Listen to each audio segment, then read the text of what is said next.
Welcome to Produce the Results. My name is Danielle DeRuiter-Williams. This is a podcast where we talk to leaders and explore the ways in which their past experiences, the families that they come from, and all the lessons that they've learned along the way have made them the leaders they are today. I'm super excited to have Dasarte Yarnway here with us. He's going to share a little bit about who he is, what he's up to, what he does, and then we're going to delve into some questions about where he came from and how it shaped who he is today. So thanks so much for joining the podcast, Dasarte. It's great to have you. Hey, thank you so much. It's great to see you. And first and foremost, I just want to say thanks for choosing me to be on this show. It's fantastic to be one of your guests amongst these esteemed leaders that you have. So thanks so much.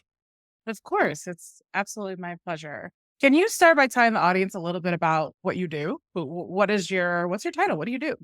Yeah. Formerly in my past life, I was an investment professional, specifically a wealth manager. I was in the industry for right around 10 years before selling my practice in August of 2024. Now I'm a startup founder here in the San Francisco Bay Area, Sacramento area. And what we do is we create infrastructure and distribution for content creators.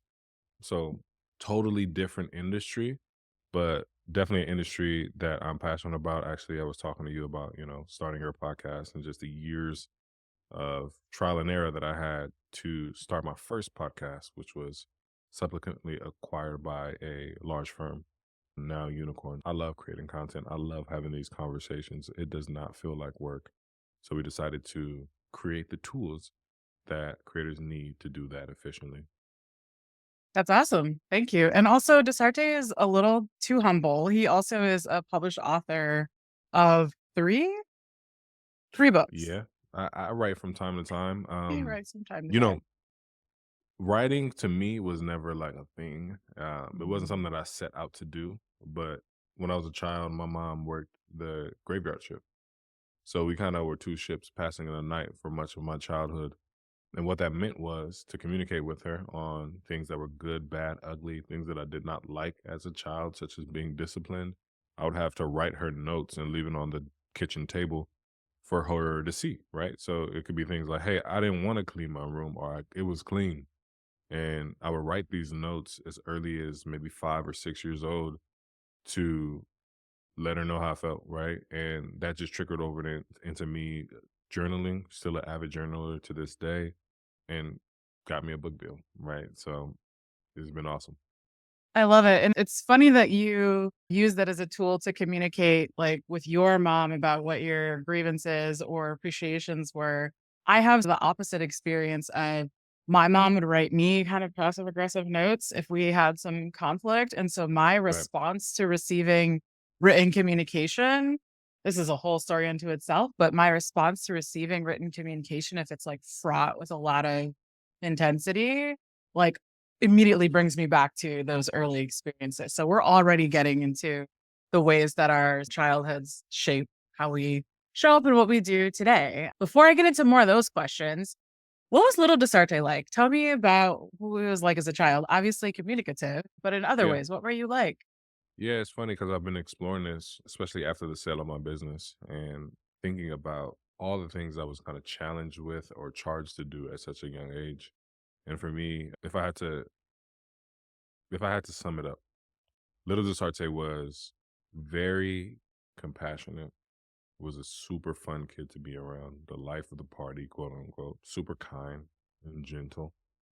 But I think at a certain time period, all that just switched, right? My world was rocked as a kid when my father was diagnosed with a terminal cancer. And I want to say like 1998. So I had to be like 7 or 8 at the time. And that really changed the way that I did everything. That made me a man. At that young age, I was already thinking about legacy and what I could do to kind of help fill my dad's shoes and support my family at that time. So you have this kid that is gentle, kind, excited, and exuberant about everything. He's a kid, right? Mhm. And then it turns into like you're a man. It's really quickly, right? Over a Yeah. period of maybe 5 or 6 years. So for me, sometimes I feel like I lost or I got cheated out of a childhood. I don't like the word cheated because life happens, but I missed out on some of those years where you should be carefree, you should get in trouble, you should be a kid, right? I think my childhood is a tale of two stories of the average childhood family, naivete, enjoyment, as we like to say in West Africa, to a place where it's like, okay, time to get cracking, right? Yeah. Um, Yeah. And you're the only boy, right? You have only sisters, is that right? yeah, I have only sisters. I'm one of six, and I'm the youngest and the only boy. But it's crazy because the dynamic in some of these patriarchal societies is like, no matter where you fall in the order of operations, if you're the boy, you're the boy, you know? So Mhm. to this day, my sisters still look at me as like the man of the house, which is crazy, Mhm. but that's what I was born into. Yeah, and I imagine that can be a lot of pressure. We'll get to that. Let's go back to some of that childhood stuff as well. So you alluded to the fact that you're from West Africa. I'd love to hear more just about what your upbringing was like, the culture of your family was like. What were those family dynamics when you were growing up? Yeah. Like I said, West Africans have a very patriarchal society, so the men run the show, if you will, or at least on the outside, but really internally, it's the women that are doing all the heavy lifting, right? They're cooking, they're cleaning, they're taking care of the kids, they know the order of operations. Usually they're handling the money. They're really the ones that are the heartbeat and the lifeblood of the West African nuclear family, if you will, right?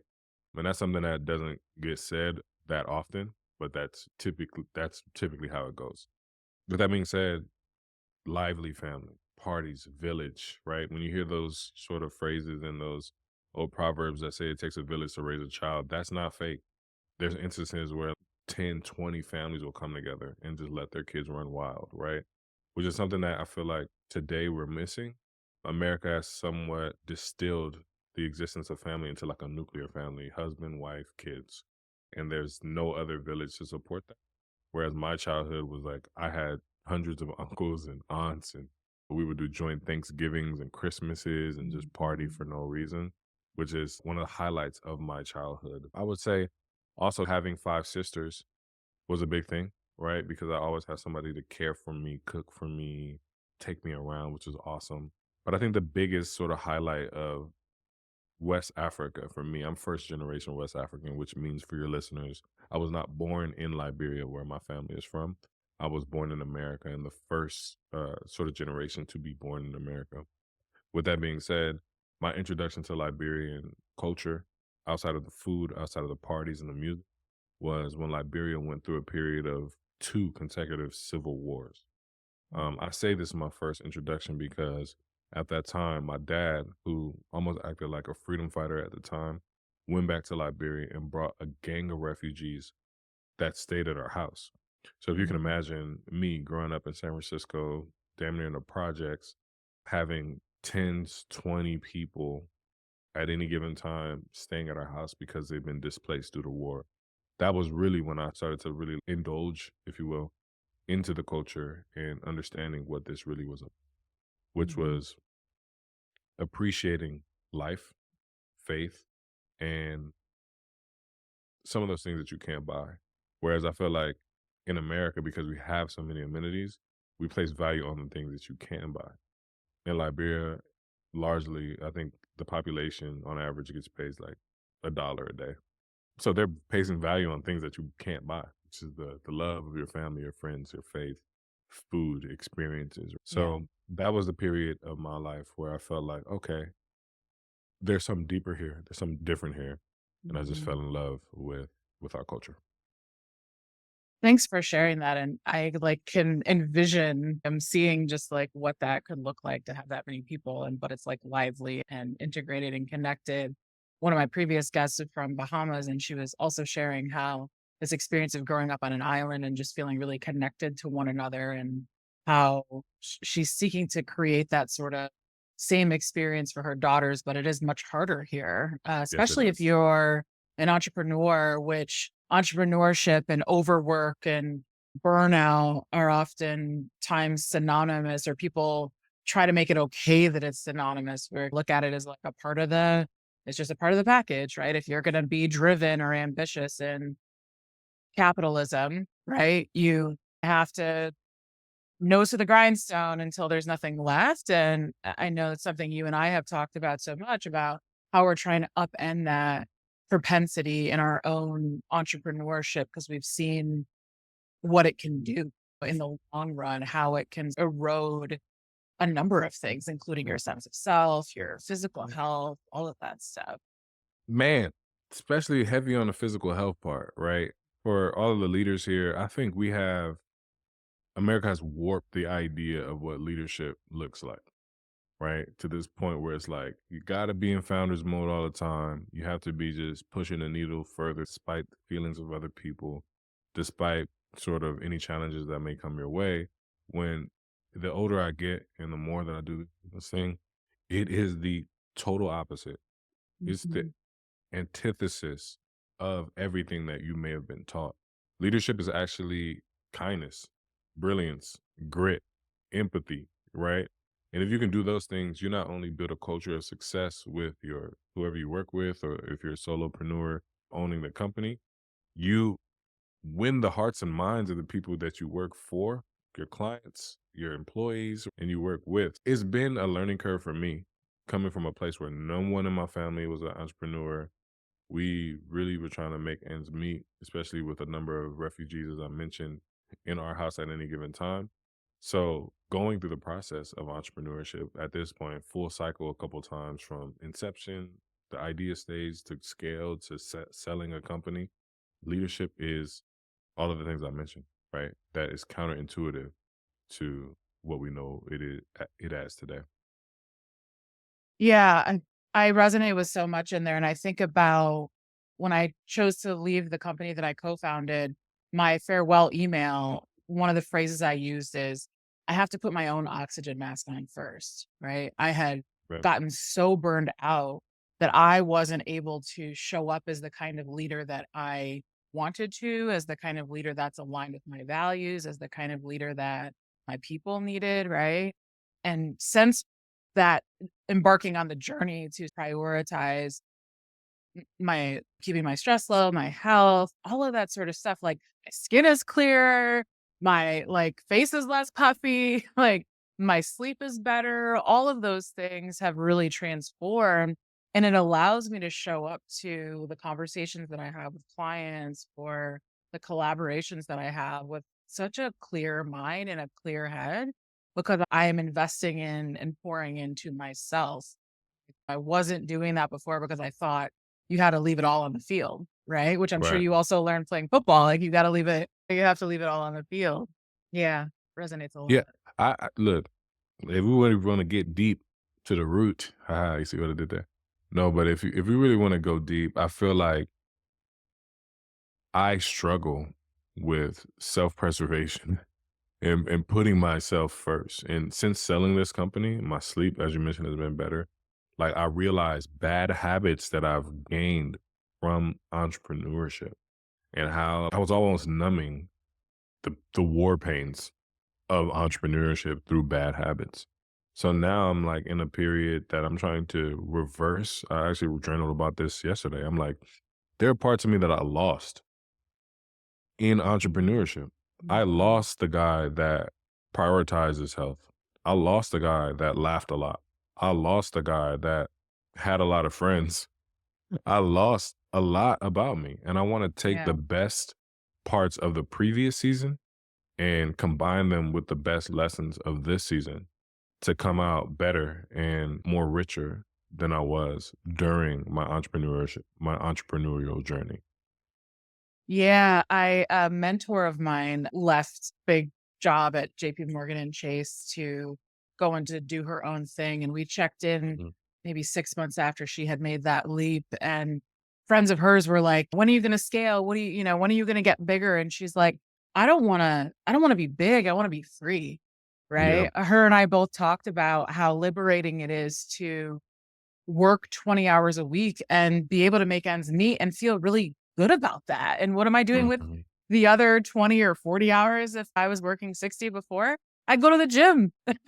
I sleep a full 8, I journal, I meditate, I grocery shop for the things I wanna get. I do all of these things that allow me to then know that there will be periods of time where I'm having to ramp it up, and I'm headed out on Saturday for 2 weeks of travel, and that totally happens, but it's about building up the resources and the stores so that you can then sustain yourself through those periods of more and greater intensity. Yeah, but I feel like nobody knows what that is until it's pushed to the limit. I Yeah. wouldn't have known that I was burnt out until I actually got there. You know what I mean? Mhm. So Mhm. we say this and it's almost anecdotal because you just don't know. You know, Yeah, I yeah. I worked my tail off. I don't know if I can curse on this podcast, I love but swearing. I worked my tail off for 9, 10 years before I got to the point like, okay, I see the pieces on the players on the field.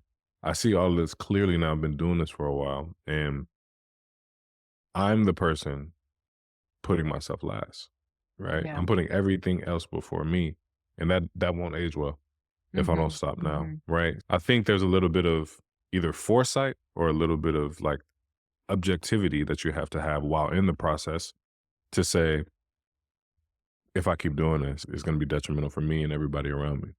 Yeah, and having been through it, hopefully now we can recognize the conditions that create that for us, what it starts to look like. I used to have all types of, like, tummy issues and Hmm. all of that stuff that you just attribute to, "Oh, it's the pandemic," or "I'm eating too much gluten," or whatever, but really the core of it is stress. And I think there's also this part getting back to some of the familial stuff. Our parents are of a generation that didn't necessarily have the luxury to slow down, consider, make adjustments, make different choices. Either they were parents to 6 kids and working right? Like, the Hmm. intensity of that, or my mom started her own business and had a lot of challenges to overcome with that she was a workaholic. That's what I witnessed. That's what the model was for me, and that was what her options were as a single mom, where it's just do what she had to do. I'm Yeah. curious, what sort of lessons did you learn about leadership from not just watching your parents, but any other elders in your life? Both the positive characteristics of leadership, but also maybe some of the potential, yeah, tripping points. Yeah, I think some of the positive things, number one was the care for family. I think above all else, my family was one that treated people fairly, that loved each other unconditionally, and was unapologetic about just the lengths that they'll go for anyone in the family. And that really touched me. You know what I mean? It's like you need to care for your family. And oftentimes that would spill over to strangers. We would oftentimes send barrels back to Liberia. We would volunteer. We would give when we had nothing. We would give tithes, all this different types of stuff. So I think my parents had a knack for being selfless with their time, with their effort, with their energy for their family and externally as well. Number two, hard work. Maybe by necessity because they had to work hard. But my mom worked for United Airlines for 34 years and she was a ramp agent, supervisor, then manager. But that's not easy work. That's all the luggage you're putting on the plane. That's somebody picking it up every day. My mom's 5'4". Like, that's hard work. You know what I mean? So hard work and compassion are two of the things that really stand out for me. Some of the things that I'm trying to unwork, I just think it's part of circumstance. I think the trauma of losing someone to a terminal illness is one that has my entire family shook now. My mom always thinks she's sick when she's not. You know what I mean? I think another thing is just like the way that my family dealt with money, being poor, and we were poor, no way to kind of get around it. You always have a destination for dollars when you get them.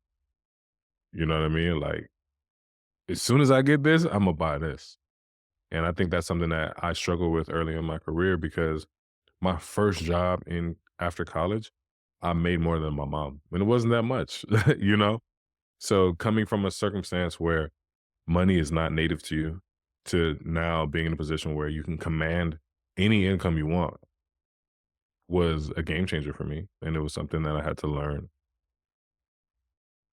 Yeah, I mean, we've had so many conversations about themes in all of these realms, and I what you just said around like what you learned about money, and also how that then maybe drives how you choose to spend your time and how ambitious you choose to be. So, Mm, similarly, like because of the work that my mom chose to do, it was very feast or famine, right? It was like mhm, 1 month there would be not enough invoicing, and the next month it would be like twice the invoicing. And so that ebb and flow is really hard to create good practices with money. mm, And when you do get some because you've been so scarce the previous month, it's like when you deny yourself cookies for 6 months, you might eat a whole plate of cookies once you decide that you're not going to eat them anymore, right? And so that sort mm. of, oh, I had to constrict so much last month. I'm really going to get all of the things I want this month. Oh man. And now I'm in consulting with a similar ebb and flow and am deeply in my own work around my relationship with money. And a part of that is also driven by back to what we were saying before.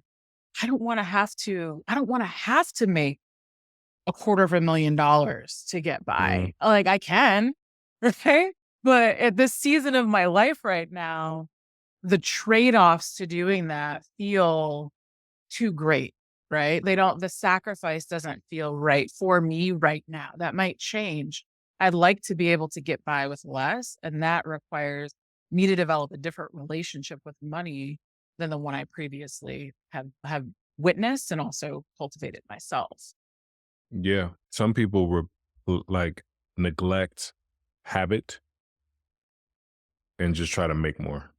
Mhm. When I do think that there is a threshold for happiness in everyone's life. And if you calculate that, that's typically less than what you think. Mhm. Yeah. So we're in a place right now where people are like, man, everything's so expensive. But if you really, and this is just a wealth manager and me coming out, if you really take a look at some of those line items, you're probably spending out of trauma. You're probably Oh, yeah. spending out of Totally. comfort.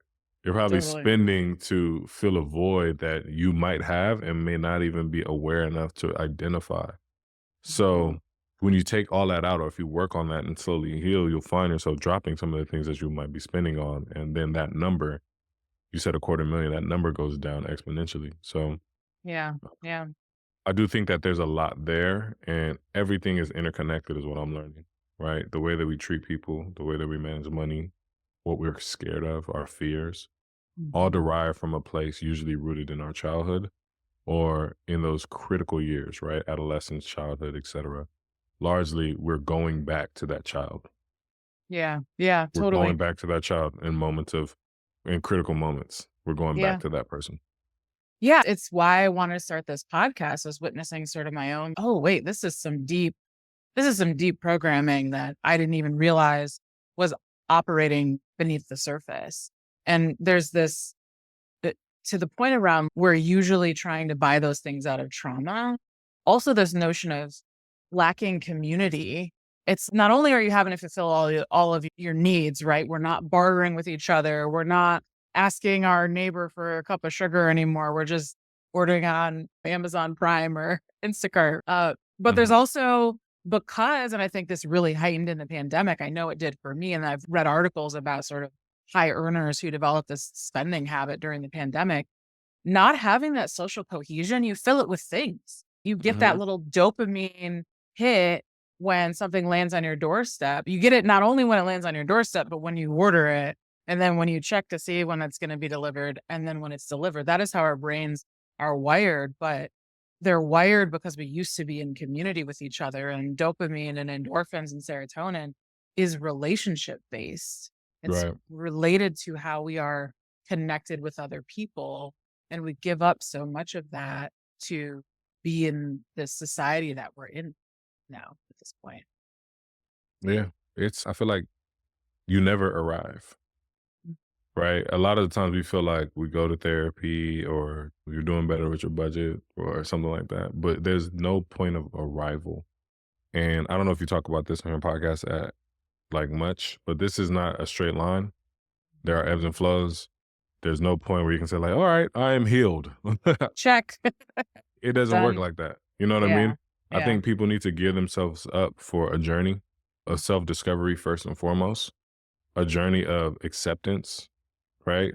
which if you do those things, I feel like that just bursts confidence.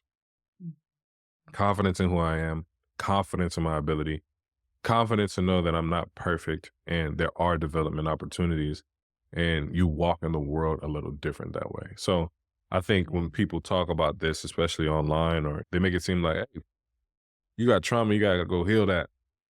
It doesn't work like that. You can get healed and still you can be healed. You can be accepting of the trauma and still have work to do. I think of it as having a toolbox, right?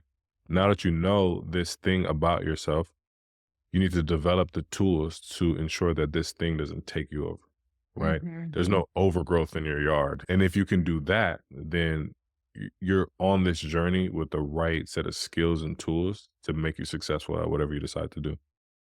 Yeah, and mindfulness practices can be such a critical key for that as well. Being able to notice like, "Oh, I'm what emotion is in my body right now? I'm feeling stressed out about this," or "That conversation didn't land well for me. How can I advocate for my needs a little bit differently?" Being able to be introspective and self-reflective, I know is a tool in the toolbox that has really transformed my relationships and my collaborations and the way that I work because I can touch myself and interrogate what's going on with compassion, right? Right. Like, it's not about, to your point, like, this is nonlinear, this healing journey. And so you have to hold yourself a level of grace and compassion, particularly when maybe you fall back into old patterns or behaviors that you're like, I thought I was done with that. I thought I had Yeah. closed the page or turn the page on that particular version of me. You have to Hmm. love all the versions of you that got you to this point. Yeah. Yeah. Absolutely. That's something that I really struggle with, honestly. You think about things that you could do better in the past. You think about, man, ways that you could have honored people more or whatever the case is, right? And you can't have that back. You can't have Yeah. those moments back, right? So now my practice is to just take like that moment, be my best self in that moment. Like if I see a kid on the street and he's trying to get a coffee, I'm like, I'll buy your coffee because I may never get that moment back to serve someone or to Yeah. do right by somebody. You know what I mean?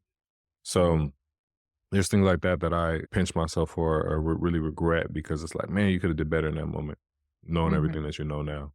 But I feel like I'm taking this a different direction. So let me give it back to the host. No, no, that the any direction is the right direction on this podcast. I know that we're probably getting close to the end of the conversation because I don't know how long folks want to sit and listen to a podcast, but I am curious if you could give advice to an emerging leader or even maybe Mhm. yourself as an emerging leader, what are some things that you would share that you would try and impart? What wisdom would you impart? Yeah. To myself as an emerging leader, number one would be don't rush. You have time. I think a lot of the times as leaders, we want to do everything in a hurry. And there are seasons and circumstances which demand that you move hastily, right? But for the most part, you do have time to think through your decisions, to think through the right way to do it, and to build conviction in the way that you decide to go. So, number one is don't rush, because if you rush, typically you end up having to go back and correct or find some of the answers that you could have searched for at the onset of a project, a business, a launch, whatever you're working on. So, number one is don't rush. Number two, in terms of emerging leadership skills, would be prioritize you. I think so often we prioritize a business or an opportunity and we forget that without us, there is no business, there is no opportunity, there is no growth, there is no scale, there is nothing if we are not okay. So, building those practices, those rituals for yourself that allow you to come to the table whole and come to the table ready to present your best self to the world. And that may be 70% today, maybe your best Yeah. self. 50% may on Wednesday might be your best self. But those rituals help you to optimize all that you have on any particular day.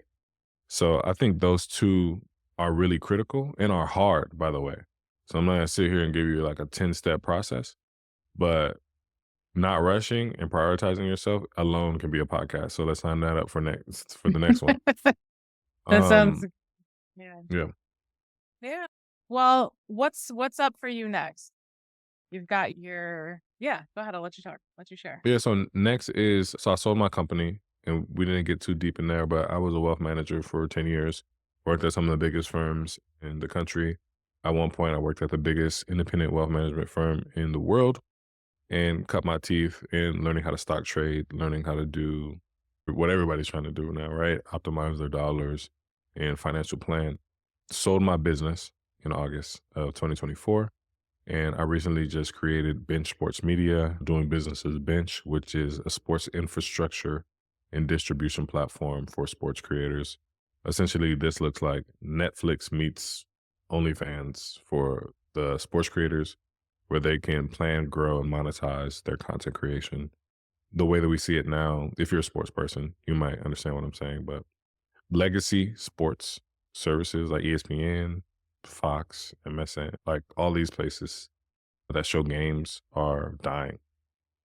A lot of content now is crowdsourced. And if you have any sort of social media, you are a part of that crowdsourcing, right? Because you're taking your experience and putting it on Instagram, or you're taking your experience and you're putting it on Twitter, but they're not creating that in a writer's room or a producer's room, right? So what we've done is built that infrastructure for sports content creators to put their content on a place and monetize that content versus allowing somebody else to monetize it on their behalf. So super exciting project. We Yeah. are growing really fast. It's a window for it. It's almost like, why didn't anybody think about this sooner? But I'm happy I did, and it's a lot of fun. I love that. Congratulations on your next venture. I'm super excited to see where it goes and obviously be cheering from the sidelines. Sports metaphor, sports fun. Thank you so much for joining the podcast today. I know that we can and have talked for hours and will continue to. And you are welcome back anytime. I look forward to checking in with you in a year or 2 years when things are even bigger and better than they are now. But until then, thank you so much. And to our listeners out there, thank you for listening. Please come back next month. We'll have another installation of Roots to Results. And yeah, again, thank you so much, Dasarte. Thank you. All right, take care.